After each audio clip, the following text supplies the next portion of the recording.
Hello everyone, this is Jay Mishra, author, life coach and motivational speaker. Today I will be talking about location has energy, time has memory. You and Me series के नए episode में आप सबका स्वागत है। कभी आपने सोचा है कि जो पानीपत की लड़ाई हुई थी, first war, second war, third war, ये सब पानीपत में ही क्यों लड़ा गया था? There must be reason for it. Have you ever thought? ये सारी जो मेडिवल हिस्ट्री में हम लड़ाई देखते हैं, पानीपत में ही क्यों हुआ? अंडरस्टूड? एंड जो महाभारत वॉर हुआ था कुरुक्षेत्र का, why the lord Krishna has chosen Kurukshetra the place where to be fought? Very interesting story है कि जब भगवान श्री कृष्ण को जगह की तलाश करनी थी कि किस जगह पे ऐसी लड़ाई लड़नी है जहाँ पे भाई आपस में एक दूसरे को बद्ध करने वाला है, काटने वाला है, तो उनको उस जगह की तलाश थी जहाँ पे वो वाइब्रेशंस मिले, लोगों में ईर्ष्या, द्वेष, दुश्मनी की भाव पैदा हो जाए ऑटोमेटिक। तो उन्होंने कुरुक्षेत्र को क्यों चुना? कहानी कहता है कि एक बार उन्होंने अपने मैसेंजर को भेजा कि तुम भाई जगह की तलाश करो। तो मैसेंजर बहुत सारे जगह को ढूंढ के लाया और एक जगह जो कुरुक्षेत्र है उसके बारे में इंटरेस्टिंग फैक्ट लाया। फैक्ट क्या था कि वो नरेट कर रहा है लॉर्ड कृष्णा को कि भगवान इस जगह पे मैंने देखा है कि एक भाई दूसरे भाई को गला काटा है। भगवान ने पूछा कि रीज़न क्या है भाई? तो रीज़न क्या है? रीज़न ये है कि बारिश के सीज़न में एक भाई के खेत का पानी दूसरे भाई के खेत के पानी में चला गया। इस गुस्से में आके दूसरे ने पहले वाले को काट दिया, बद्ध कर दिया। भगवान श्री कृष्ण ने कहा बस बस बस, हमें यही तो तलाश करनी है, हमें इसी जगह की तो तलाश करनी है जहाँ पे भाई भाई का दुश्मन हो जाए। और महाभारत में है क्या?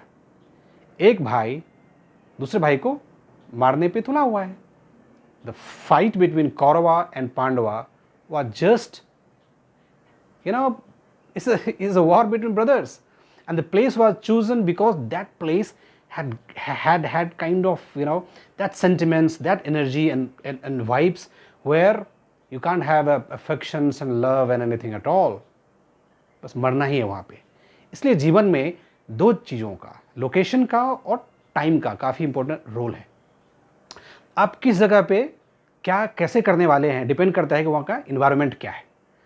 मतलब अगर आपको पढ़ाई करने का शौक़ है और पढ़ना चाहते हैं तो बेस्ट जगह क्या हो सकता है? आप किसी बार में जाके पढ़ाई तो नहीं करेंगे ना। आपको जाना कहाँ है? लाइब्रेरी। क्योंकि लाइब्रेरी का इन्वायरमेंट ऐसा होता है, चारों तरफ आपको बुक्स दिखेंगी और सारे लोग आपको पढ़ते हुए दिखेंगे। वहाँ पे साइलेंट इन्वायरमेंट रहेगा तो एक कंसंट्रेशन बिल्टअप होएगा and you will be more productive while studying. अगर ऑफिस जाना है तो ऑफिस का एनवायरनमेंट वैसे ही बनाना है। जो भी डिपार्टमेंट्स होते हैं उसके अपने अपने कोर्स होते होंगे। आप सुना होगा अगर सेल्स का डिपार्टमेंट है तो वहाँ पे सेल्स बड़ी बड़ी बातें रहेगी, तुम कुछ भी कर सकते हो सेल्स में, तुम्हें कुछ भी बेचना है। अगर एचआर डिपार्टमेंट है तो लेबर लॉज रिलेटेड कुछ फैक्ट्स वगैरह रहेगा एम्प्लॉय के रिलेटेड, क्योंकि वो इन्वायरमेंट आपको अट्रैक्ट करता है, वो इन्वायरमेंट आपको मोटिवेट करता है काम करने के लिए। So that environment is all over the location you are surviving yourself, you are staying and you working. So location plays a very very important in life. अपने घर में देखो, आपका बेडरूम का डिज़ाइन और आपका ड्राइंग रूम का design different रहेगा। जहाँ पे आप बैठते हैं, खाते हैं, म्यूजिक टीवी देखते हैं, म्यूजिक सुनते हैं, उसका डिज़ाइन अलग बनाते हैं। लेकिन जो बेडरूम है उसका डिज़ाइन अलग होगा, क्योंकि आप सोना है वहाँ पे शांति चाहिए। वहाँ की दीवारें, वहाँ के पर्दे, वहाँ के लाइट्स सब डिफरेंट होता है ना। आप मंदिर जाते हैं, मंदिर जब जाते हैं तो वहाँ का एनवायरनमेंट क्या होता है? दैट चैंटिंग, चारों तरफ से वो फूल, मालाएं, घंटी and instrumental things and all, where it gives you kind of meditating life, meditating sounds. लोग आपस में मंत्र का उच्चारण करते हैं, ऑटोमेटिक आप सेल्फ डिसिप्लिन हो जाएंगे वहाँ पे उस चीज़ को करने के लिए। आपने कभी मंदिर में लोगों को एरोगेंट देखा है? No. The place itself has designed in such a way where it brings you kind of self-discipline and etiquettes. तो लोकेशन को उस हिसाब से डिज़ाइन किया जाता है और करना भी है कि हमें एनर्जाइज करे उस काम को करने के लिए। इसलिए आप कौन सा काम कैसे करना है डिपेंड करता है कि आप कहाँ पे कर रहे हैं, क्योंकि वो आपको वाइब्स देगा, वो आपको पॉजिटिविटी देगा, वो आपसे करवाएगा and you will fulfil the job you are doing. Time का वैसे इंपॉर्टेंट रोल है।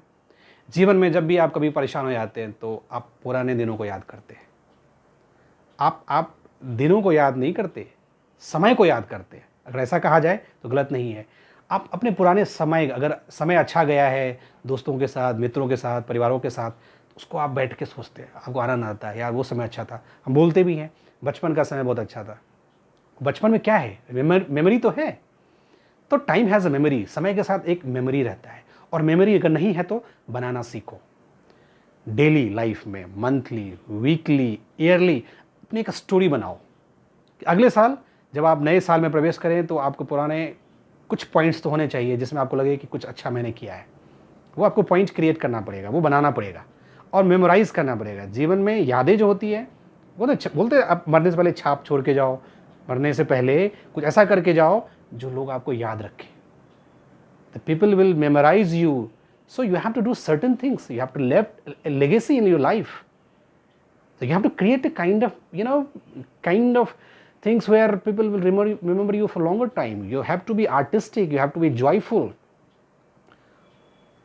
आपने ये भी सुना होगा कि जब बच्चा जन्म लेता है, जो पंडित जी होते हैं ना, वो पूछते हैं कि समय के बारे में बताइए और टाइम, किस वक्त ये जन्म लिया था।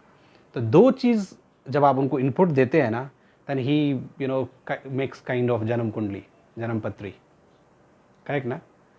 तो आपकी जन्म कुंडली जब लिखने वाले लोग हैं, जब लोकेशन और टाइम का डिमांड करते हैं, तो आप ऐसा क्यों नहीं समझते कि आपके जीवन में ये दोनों चीज़ों का काफ़ी अच्छा रोल है। इसलिए आपस में इस बात को ध्यान रखिए कि आप जो भी कर रहे हैं, आपका एनवायरनमेंट उसी टाइप का बिल्टअप करना है और उस एनवायरनमेंट में रहते हुए आपको एक छाप छोड़नी है। आपको कुछ ऐसा करना है जिसकी यादें काफ़ी दिन तक जिंदा रहे। कभी ऑफिस में भी आप काम करते होंगे, कुछ सुपरवाइज़र या बॉस आपके साथ कुछ ऐसे व्यवहार करते हैं या ऐसा बन के रहते हैं कि जब वो जाते हैं तो आपकी आंख में आंसू आ जाएगा। तो ऐसा आप भी बनो कि जब वहाँ से आप डिटैचमेंट हो, आप रिटायर्ड हो या आपका ट्रांसफ़र हो जाए तो लोग आपको याद करें। लोग कहेंगे अरे यार बहुत ही अच्छा आदमी था, ऐसा आदमी मिलना मुश्किल है। तो वो आपको याद नहीं कर रहे हैं, आपके वो जो मेमोरी है वो आपके साथ इसलिए है क्योंकि टाइम उनके साथ जो है आपका अच्छा गया है। So we remember the time and that is a memory itself. So time को जीना है, वो अच्छे ढंग से जीना है।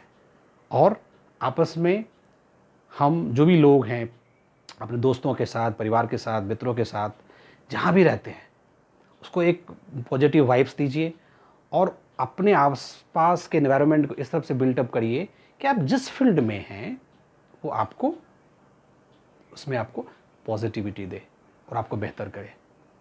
Thanks for watching. I will be bringing you next topic, very important topic, very soon by the next week. थोड़ा different topic अच्छा सोचता हूँ आपके लिए। तब तक यू एंड मी सीरीज़ में सबका अभिनंदन, स्वागत। Thanks for watching.